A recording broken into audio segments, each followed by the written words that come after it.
Pennsylvania, home to hills, mountains, tunnels, Sidney Crosby, and most importantly, roller coasters. This is going to be an account of my experience at Dorney Park in Wildwater Kingdom on Saturday, August 7th, 2021. We got to the park shortly before opening, and getting in was actually pretty much a breeze. Parking was fluid, and getting through the gate was easy. We early on decided we'd skip the kids' credit Woodstock Express and focus on the big ones. For those of you who don't know, Dorney Park is located in Allentown, Pennsylvania, and is one of the more forgotten Cedar Fair parks, but you wouldn't know it from the coaster collection. They are doing the Grand Carnival celebration, which we unfortunately skipped on in order to enjoy more ride time. So we grabbed our fast lanes and hit up the coasters. We started the day with what would be my 150th credit, Talon, the Grip of Fear, the park's B&M invert. This ride was celebrating its 20th anniversary this year, and this ride is solid. Great forces, both positive, some negative, 4 inversions, and honestly, for a middle-of-the-road B&M, I thought it was really good. We then headed over to the park's B&M floorless, the unique Hydra the Revenge. Now, my expectations on this coaster were very middle-of-the-road. However, by the end of the day, this was my number 2 in the park. This ride is absolutely insane. On that hill, I had B&M floater airtime. The JoJo roll is something you have to experience. It's absolutely insane. The hang time, and it starts the ride off in a most unique way that I've never felt before. With the rest of the 7 inversions, this ride is actually maybe a little bit more than middle of the tier. But I haven't ridden all the B&Ms, so that's my opinion on that. We then headed over to Possess, the park's intimate impulse, and got a back row and an almost front row ride.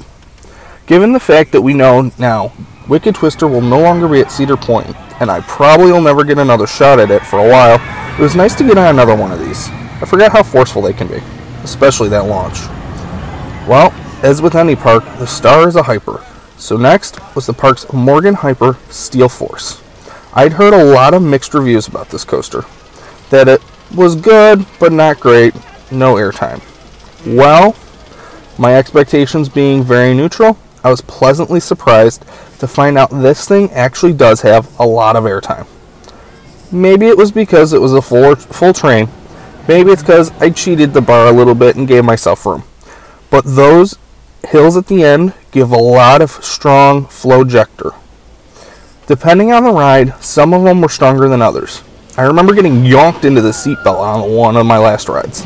This is definitely a very solid coaster, but it's not going to be like a B&M. And honestly, I haven't been on Magnum in so long, I can't compare it to that until I have a re-ride. Moving on, we headed over to the park's oldest coaster, the PTC Woody Thunderhawk. This ride wasn't bad in my opinion, but it also wasn't great. For an old wooden coaster, I thought it ran fairly well, especially when my home park's wooden coaster is the Predator. It was a one and done. I got a weird jackhammering on one of the hills, and we were sufficient with one. So then we went back and got another ride on Hydra and another ride on Talon. So far, we have gotten on every coaster and then headed over to Wildwater Kingdom, the park's water park. We spent about an hour there, hit up a couple of the slides, the lazy river, and then we ended up heading back into the park to eat at Coasters, this trademark Cedar Fair dining establishment.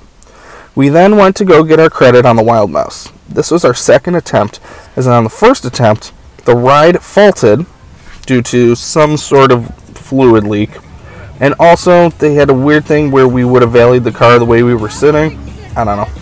We got the Wild Mouse credit, and one and done was enough for us. So then we went around for re-rides on all the major coasters one more time, and then hit up the park's gift shop, grabbing some merch.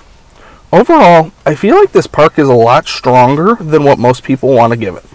The coaster collection isn't great, but it also isn't weak either.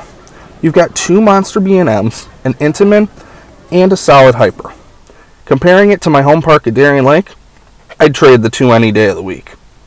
Also, something about the way Cedar Fair keeps their parks. You just feel a sense of pride out of all of them.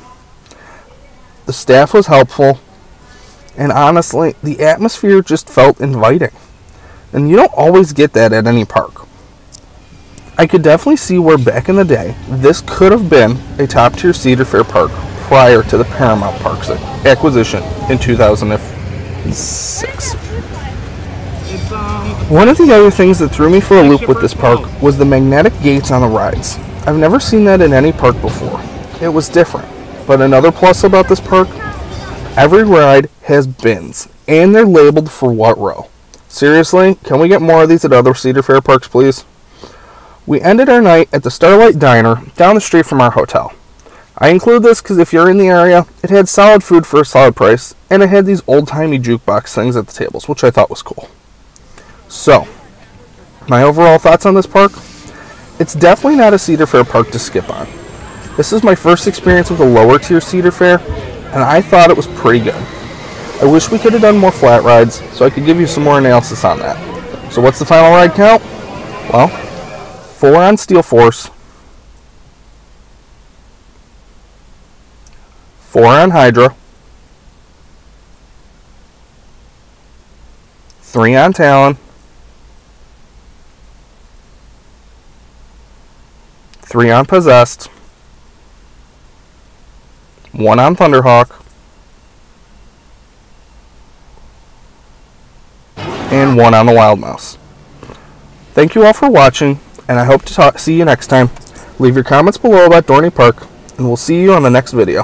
Thanks for watching, everybody. Please like and subscribe.